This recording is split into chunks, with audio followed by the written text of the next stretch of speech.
je suis encore en train d'arranger ma coupe, là. Voilà, ça va mieux.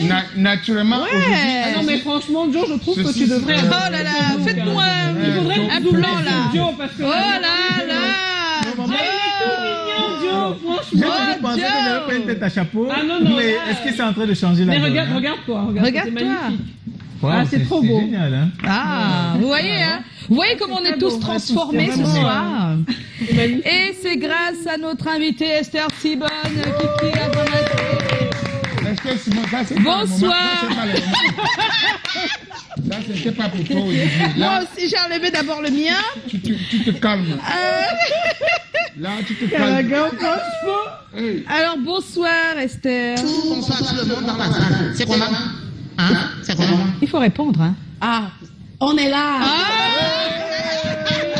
Si tu ne répondais pas, c'est que je ne portais pas le chapeau. Mais comme tu as répondu, ça va. Mais tu l'avais déjà porté, Calaga. Non, je l'ai porté, emporté. Ah, emporté. Hey, emporté. Alors, tu as la première, c'est Non, tu ne peux pas introduire et tu reviens prendre la première. Excusez-moi de continuer à qui a pris le plus beau chapeau et c'est toi qui as fait l'intro. Non, c'est toi. Le chapeau lui va très bien. Voilà. J'ai bien. Toi, comme on te voit tout le temps en chapeau, tu vois, ça fait autre chose, mais on reconnaît déjà ta tête avec les chapeaux. Voilà. Bon, en tout cas, j'ai la première question. On m'a demandé de te demander que tu as une formation hôtelière, mais tu es créatrice de mode aujourd'hui. Comment ça s'explique? Orange est un ganda, tu as fait comment?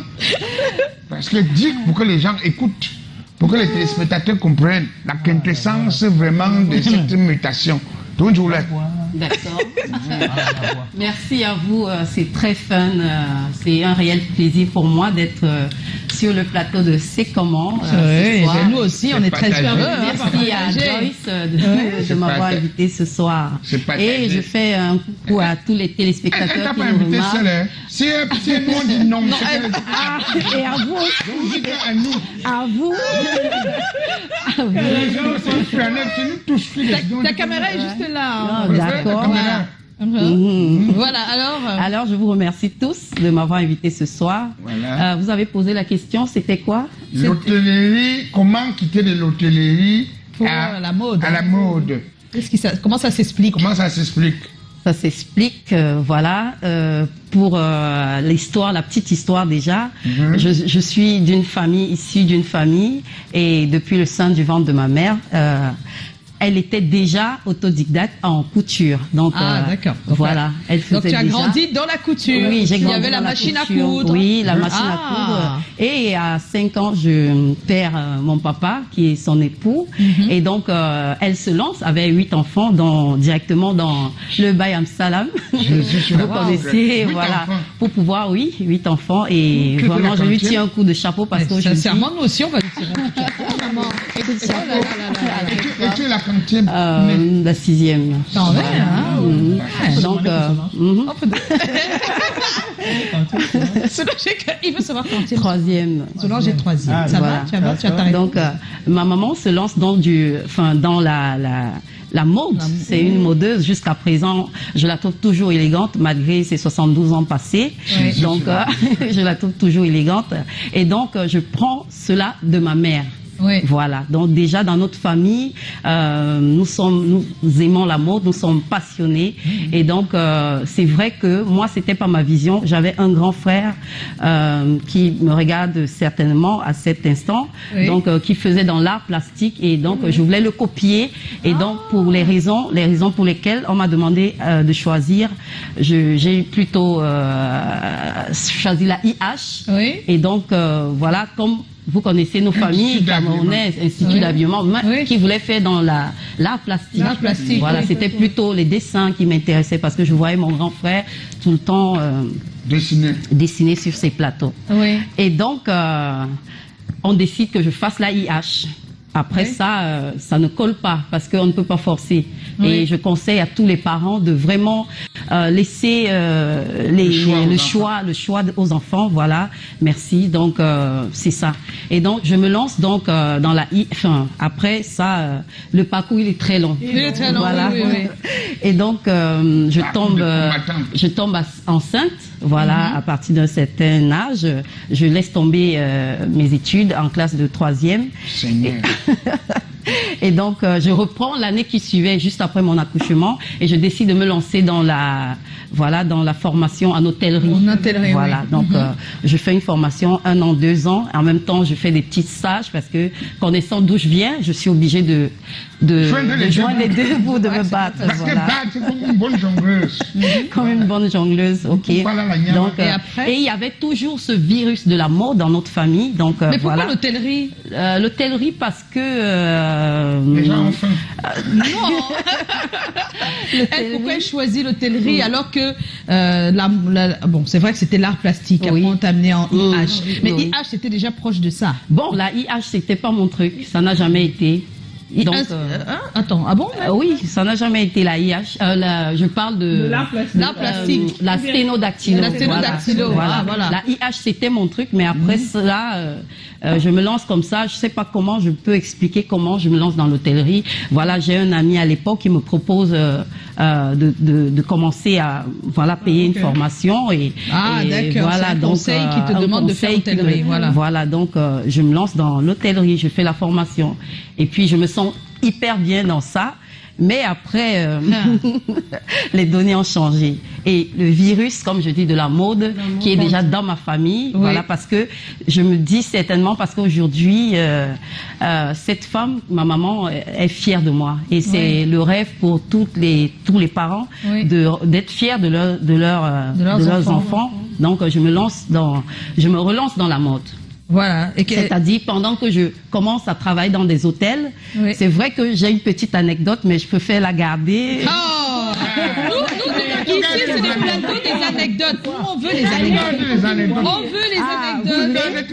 On aime les anecdotes Ça avec ici. qui? Ok, ça c'est l'histoire que j'ai pratiquement jamais racontée à personne, mais je vais toujours le remercier. J'avais mon PDG dans un hôtel de la place où j'ai travaillé et qui j'ai toujours eu, en passant sans prétention, attiré des hommes et il y avait ce voilà et voilà donc c'était ça. Voilà. Et à partir d'un certain moment, ça devenait déjà un harcèlement et tout ça. Donc il fallait que j'accepte soit devenir sa maîtresse et même ça allait déjà à plus loin que ça. Voilà, donc je n'ai pas joué à ce jeu et donc parce que dans notre famille déjà à la base, comme vous avez dit dans la biographie, vous aimez l'honnêteté. Callaghan, laisse l'invité parler. C'est pas possible. Mon père pasteur déjà, donc ma mère, vous voyez que c'est compliqué. voilà, c'est compliqué. Donc il fallait pas rentrer dans ça et donc voilà, il me dit tu ne vas plus travailler dans aucun autre hôtel de la place. De la place. Et puis après, dès que je lui dis et si je fais le commerce, franchement, je vais vous dire, depuis mon enfance, je suis née d'une famille commerçante. Parce que vous pouvez savoir, j'ai une sœur que vous connaissez, vous l'avez citée tout à l'heure, qui a fait le commerce. Oui. Donc moi, j'ai jamais vendu une aiguille avant ça. Ça ne m'intéressait pas du tout. Ma mère me disait, s'il vient, je dis non, ça ne m'intéressait pas du tout. Je ne sais pas pourquoi, parce que voilà. Donc, je lui dis commerce. Et si je fais le commerce, tu ne vas pas m'empêcher. Il me dit... ok, et c'est là d'où est parti, parce que tout est parti voilà, de là. Tout est parti de là. Ça c'est voilà, vous voulez savoir. Le déclic c'était ça, mais c'est ça. Nous on aime des petites choses comme ça. Voilà. Alors comment es-tu devenue professionnelle dans le domaine maintenant? Parce que une fois que tu t'es décidé, tu as dit voilà c'est ça que je vais faire. Comment tu deviens professionnelle du métier? Comment tu fais? Comment je deviens professionnelle du métier? Déjà, j'ai encore une petite histoire à raconter. Il y a des histoires, on aime ça, nous. Hein. À la base, c'est vrai, sans prétention, je suis généralement une personne super organisée qui aime toujours bien faire. Ça a toujours été comme ça. À l'époque, quand j'étais toute petite, ça c'est la petite histoire, quand il fallait que c'était mon tour de nettoyer la maison, waouh, je faisais sortir tout le monde. Il fallait que je nettoie les coins, zéro coin. Quand ma mère passait, elle disait, ouh, ma fille est passée. Ma fille est passée là, voilà. Donc, j'ai toujours voulu bien faire. Donc, vraiment sans prétention. Et quand je commence dans le bayam salam, on va dire ça, dans l'informel, à acheter et revendre, je veux bien faire. Et c'était quoi que tu achetais et tu revendais? Parce que là, on n'est même pas encore J'achetais des fins de série et je revendais. C'était quand même des vêtements. Oui, c'était des vêtements. Pendant que je bossais, un moment quand j'ai arrêté, je faisais les cours non loin d'ici, au British Council. J'ai fait pratiquement 2 ans et au centre linguistique en bas, j'ai fait 1 an pratiquement. Et pendant que je faisais ces cours, les soirs, je parvenais quand même à porter des sacs et à aller faire le porte-à-porte. Parfois à la pause à MTN, j'allais à Camille Toyota. Sans publicité, parce qu'on est là. Voilà. Donc toi, tu faisais le tour des entreprises avec ta marchandise. Et naturellement, les personnes dans les bureaux. Quand ça devenait dangereux pour moi, parce qu'il fallait prendre des taxis-courses, après je me suis dit, pourquoi pas ouvrir un espace. Pourquoi pas un espace. Me lancer, trouver un espace. Et ça, c'est vraiment moi. Alors, jusqu'ici, ce sont encore des tenues que tu achètes et tu revends. Donc, tu ouvres ton magasin d'abord comme ça. D'abord comme ça. Et maintenant, tes tenues sont sur mesure, sont un mixage entre le moderne et l'ethnique. D'ailleurs, tu te fais ambassadrice des tissus typiques d'Afrique à travers tes créations. Comment as-tu fait ce choix? Parce qu'une fois que tu as traversé cette étape de vendre, de faire du prêt-à-porter, on va dire ça comme ça, comment est-ce que tu arrives à faire tes propres créations finalement? À faire mes propres créations, je passe par le prêt-à-porter parce que après à un certain moment, 1 an, 2 ans, je décide finalement, je rencontre mon conjoint et on décide, puisqu'il est de l'Afrique de l'Ouest, on décide de partir parce que son boulot, c'est quelqu'un qui est tout le temps sollicité, qui est tout le temps en déplacement. Donc on décide de partir du Cameroun et faire pratiquement 2 ans et demi. Et donc quand j'arrive de l'autre côté, je me relance dans l'hôtellerie. Et donc la petite histoire, dans l'hôtellerie, on nous demande de porter les tailleurs. Waouh, je me dis comment est-ce que je vais porter les tailleurs, et je me retrouve dans un pays où j'ai la nostalgie du Cameroun, j'ai la nostalgie de mon pays. Je me dis comment est-ce que je vais faire pour me démarquer, et donc je fais commander les tissus camerounais dans le Ndop et le Togo. Le Togo, c'est un tissu du Nord-Ouest. Du Nord-Ouest, oui, voilà. Exactement. Donc, je fais commander ça par une de mes sœurs qui me ramène, et avec les super tailleurs de Ghanéens et autres, on me fait des tailleurs, et ces tailleurs me rendent différente. Ça fait que quand un Camerounais arrivait dans cet hôtel, j'étais distinguée. Ça, c'est moi, voilà. Ça, c'est moi, ça. Et c'est d'où, c'est d'où l'idée de création. J'ai commencé à aimer, parce que de l'autre côté, vous allez voir, les gens sont attachés à leur culture, au pagne, et ça se porte, je veux dire, sur tous les plans. Vous allez voir une femme sexy qui met un petit short et voilà, en pagne.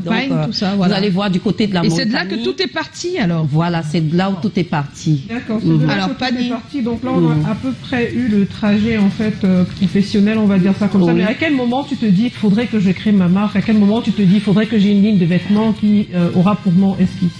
Au moment où je crée ma marque, c'est quand je reviens du Cameroun, je me relance du côté de Douala 5e, puisque j'y étais déjà avant de partir, parce que ma clientèle m'attendait.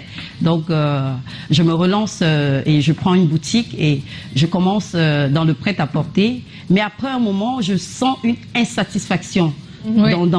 J'ai l'impression de la clientèle qui vient me dire tout le temps, mais vous avez toujours les mêmes vêtements, c'est les mêmes choses. Et elle se retrouvait dans les mariages avec la même tenue. Et donc moi qui suis à l'écoute de ma clientèle, moi qui suis une personne toujours en train de rechercher la perfection, je me dis, waouh, qu'est-ce qu'il faut faire?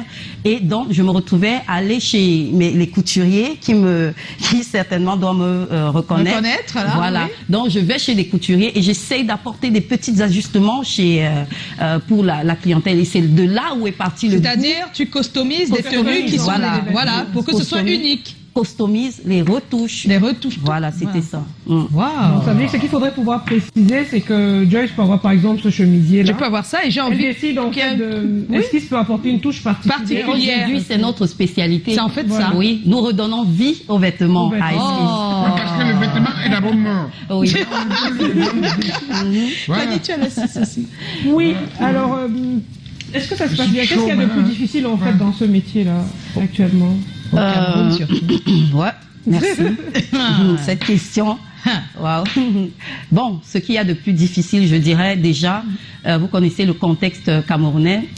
C'est pas déjà évident pour nous les PME de croire et surtout dans le métier de la création, dans le métier de la mode, c'est pas du tout évident de croire en ce qu'on fait. Donc, on n'a pas le soutien des banques, des investisseurs privés qui nous soutiennent. Et donc, c'est ça le plus difficile. Le plus difficile, c'est de trouver des financements pour faire des choses plus grandes. Un accompagnement. Voilà. Mais donc, pourquoi ils ne croient pas en vous? Pourquoi ils croient? Bon, c'est pas seulement en vous, mais normalement, ça marche bien.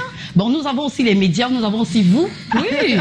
Qui, merci de m'avoir invité parce que si on n'était pas invité comme ça, les autres et vous ne pourrez pas savoir ce que nous, voilà. Oui, exactement. Donc, il y a les médias, il y a les investisseurs, il y a les banques. C'est bizarre, il faut qu'on pose la question parce que le marché de la mode marche en ce moment. Donc, normalement, les banques, les investisseurs devraient être flattés parce que ça, surtout quand ça marche. Et en plus, nous avons des modélistes, l'équipe qui m'accompagne vraiment, ils sont fabuleux. Par exemple, cette robe que j'ai a été faite depuis hier. Donc, en un jour. En un jour, oui, elle n'est même pas finie, elle n'est pas terminée, donc je l'ai portée comme ça. Voilà, elle a été confectionnée.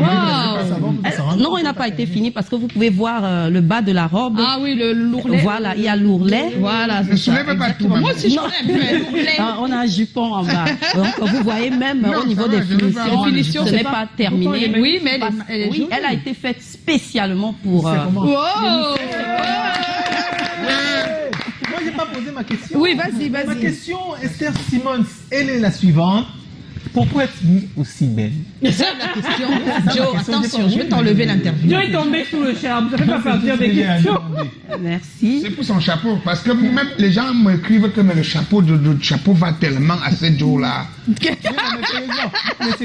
parvenez d'écrire ça, vient de m'écrire pour que... Mais qu'est-ce qu'elle en pense, Esquisse, de l'évolution des acteurs dans le secteur de la mode et de la création vestimentaire en général au Cameroun?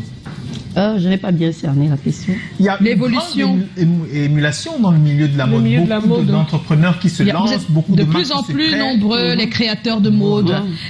Qu'est-ce que tu penses de toute cette évolution au Cameroun? Parce qu'il y a quelques années, ce n'était pas le cas. On était toujours avec l'Afrique de l'Ouest. Parce qu'on estimait que eux, ils ont de belles finitions, tout est mieux fait, que nous, nos couturiers ici, c'est moyen, c'est pas encore ça. Mais depuis quelques années, les couturiers camerounais essaient de faire des choses un peu plus mieux, quoi. C'est plus raffiné. Et c'est bien.